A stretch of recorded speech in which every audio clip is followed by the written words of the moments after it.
On April 25, 2026, the Washington Hilton Ballroom held the tightest security bubble in the country.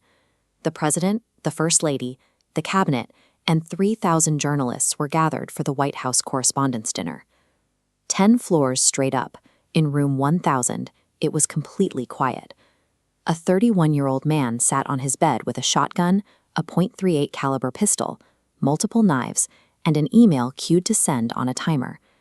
At 8:40 p.m., that timer is overwritten. He presses send, picks up his bag, and opens his door to the hallway.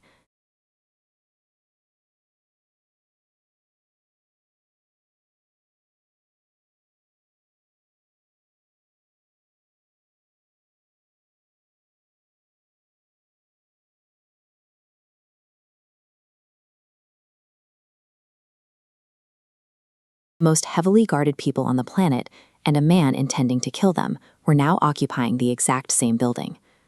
Cole Thomas Allen did not fit the traditional profile of a federal threat. A master's in computer science, an engineering degree from Caltech, and zero criminal history. No arrests, no watch lists. His weapons acquisition was entirely legal. He purchased his 12-gauge shotgun and his Rock Island Armory pistol through fully documented channels in California. To move those firearms across the country, he avoided airports. He boarded an Amtrak train in Los Angeles, bypassing TSA checkpoints and aviation screening databases. His arrival in Washington was scheduled 19 days in advance. He didn't book a random room near the event. He reserved 3 nights inside the venue itself.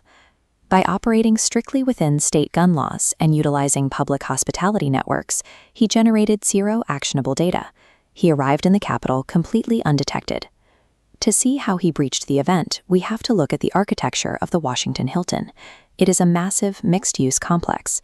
You have the president in the terrace-level ballroom, while hundreds of unvetted guests are renting the floors directly overhead. Secret Service protocol here was designed to repel an approach from the street. Magnetometers and armed agents locked down the exterior doors and the lobby, but Allen was already inside. Leaving room 1000, he deliberately walked away from the main elevator banks, where hotel security cameras are heavily concentrated. Instead, he found a plain interior concrete stairwell. He walked down 10 flights, moving vertically through the core of the building, completely avoiding the exterior security net. When he pushed open the stairwell door on the terrace level, he effectively spawned inside the secured zone. The protection detail applied a 2-dimensional defense to a 3-dimensional problem. They locked the front doors, while a man with a shotgun walked down the stairs. The corridor outside the ballroom was calm.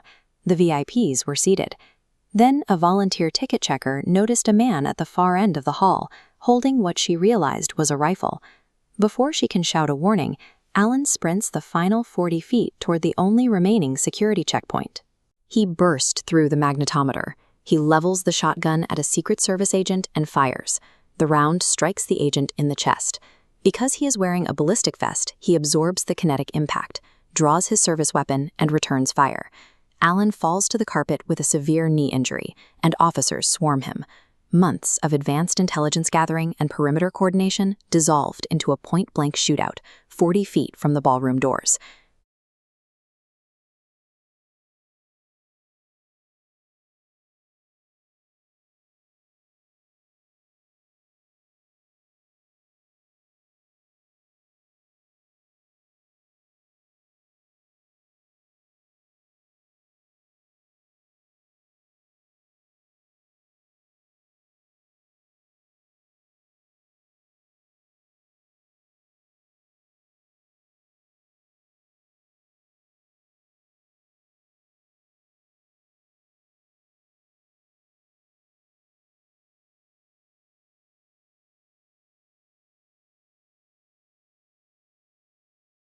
At the precise minute the gunfire echoed in the hallway, Allen's scheduled email arrived in his family's inboxes.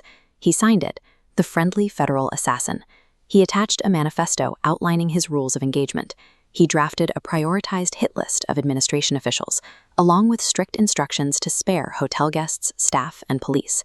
Secret Service agents were to be incapacitated non-lethally if possible. His sister opened the message and read it. But the time it takes to read a manifesto, process the threat, and contact local authorities is measured in minutes. Allen only needed seconds. A digital confession sent on a timer leaves zero runway for intervention. The warning and the violence arrive at the exact same moment. Cole Allen now faces life in prison. Yet the architectural blind spots that allowed an armed guest to descend freely toward a protected event remain officially unaddressed. Following previous close calls in Butler and West Palm Beach, Congress rapidly established special investigative task forces. This time, the response was limited to quiet committee briefings and official statements asserting there was no security lapse. This lack of structural overhaul is especially striking given the venue. The Washington Hilton is the exact same property where John Hinckley Jr. shot President Ronald Reagan in 1981. Law enforcement stopped the shooter before he reached the ballroom.